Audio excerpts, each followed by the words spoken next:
പൂന്തോട്ടത്തില് ധാരാളം പൂക്കള് പല നിറത്തിലും പല വലിപ്പത്തിലും മനോഹരമായി നിൽക്കുന്നു. മഞ്ഞ നിറത്തിലുള്ള സൂര്യകാന്തി, ഡാലിയ, റോസ്, മുല്ല, പിച്ചകം, അങ്ങനെ ഒരുപാട് പൂക്കള്. പൂക്കളെല്ലാം വളരെ സന്തോഷത്തോടെ തലയാട്ടി ചിരിച്ചുകൊണ്ട് നിൽക്കുകയാണ്. എന്തൊരു സന്തോഷത്തോടെ ഇരിക്കാം. അങ്ങനെ ഇരിക്കെ ഒരു ദിവസം അതില് അഹങ്കാരിയായ ഒരു സൂര്യകാന്തി ഉണ്ടായി. നമ്മളെ കാണാൻ എന്തൊരു ഭംഗിയാണല്ലേ. നമ്മളാണ് ഈ ലോകത്തില് ഏറ്റവും മനോഹരമായത്. നമ്മളെ കാണാൻ എന്തൊരു ഭംഗിയാ. നമ്മളില്ലെങ്കിൽ ഈ പ്രകൃതി തന്നെ ഇല്ല. ഈ പ്രകൃതിയെ ഇത്രയും മനോഹരമാക്കുന്നത് നമ്മളാണ്, അല്ലേ?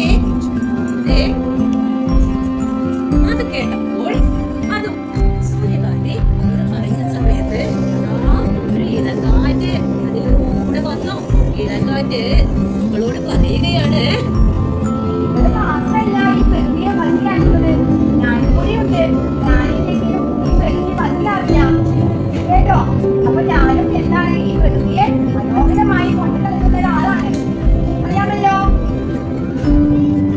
സൂര്യകാന്തി വീണ്ടും ചോദിച്ചു. ഒപ്പം മറ്റുള്ള പൂക്കൾ കൂടി, എന്ത് നീയോ നിന്നെ കാണാൻ പറ്റുന്നില്ല, നിനക്കൊരു രുചിയില്ല, മണമില്ല, നിറമില്ല, നിന്നെ ഒന്ന് കാണാൻ കൂടി പറ്റുന്നില്ല. എന്നിട്ട് നീയാണോ ഈ പ്രകൃതിയെ ഇത്രയും മനോഹരമാക്കുന്നത്? അതെ, ഞാൻ തന്നെയാണ്. നിങ്ങളുടെ ഈ മണമെല്ലാം പ്രകൃതിയിലേക്ക് എങ്ങനെയാണ്? ഞാനില്ലെങ്കിൽ അത് നടക്കുമോ? അപ്പൊ ഈ പ്രകൃതിയെ മനോഹരമാക്കുന്നതും എല്ലാവരും ഈ പൂക്കള മണം എത്തിക്കുന്നതും ആരാ? ഞാനല്ലേ? അപ്പൊ ഈ ഒരു ഭൂമിയിൽ എനിക്ക് സ്ഥാനമുണ്ട്, അല്ലേ? അതിലുള്ള പൂക്കളെ എല്ലാവരും കൂടി കാറ്റിനോട്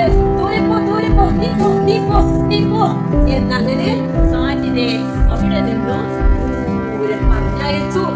കാറ്റതാ സങ്കടത്തോടെ നല്ല വിഷമത്തോടെ അവിടെ നിന്നും പോയി. അമ്മ ചെന്ന് നോക്കിയപ്പോ അമ്മിനെ തോട്ടത്തിലെ പൂക്കളല്ലാതാ പല നാടി തളർന്നു നിൽക്കുന്നു. എന്താ എന്റെ പൂക്കൾക്കൊക്കെ പറ്റിയത്? അമ്മ അങ്ങനെ ചുറ്റും നോക്കി. പൂക്കളില് തേൻ കുടിക്കാൻ വേണ്ടി കടകളോ കുട്ടികളോ ആരുമില്ല. പൂക്കളെല്ലാം തല താഴ്ത്തി നിൽക്കുന്നു.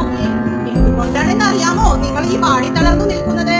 നിങ്ങൾ ഇന്നലെ ആ കാറ്റിനെ ദൂരത്തേക്ക് പറഞ്ഞു വിട്ടില്ലേ? ആ കാറ്റിനെ തിരിച്ചു വിളിക്കൂ. അപ്പോൾ നിങ്ങളുടെ പൂന്തോട്ടത്തിൽ കിളികളും തുമ്പികളും പക്ഷികളും എല്ലാവരും വന്ന് തേൻ കുടിക്കാൻ വരും. അപ്പോൾ നിങ്ങൾ എല്ലാവരും നല്ല ഉന്മേഷന്മാരാകും. കാറ്റിനെ തിരികെ വിളിച്ചാലോ? നമുക്ക് എല്ലാവരും കൂടി വിളിക്കാം.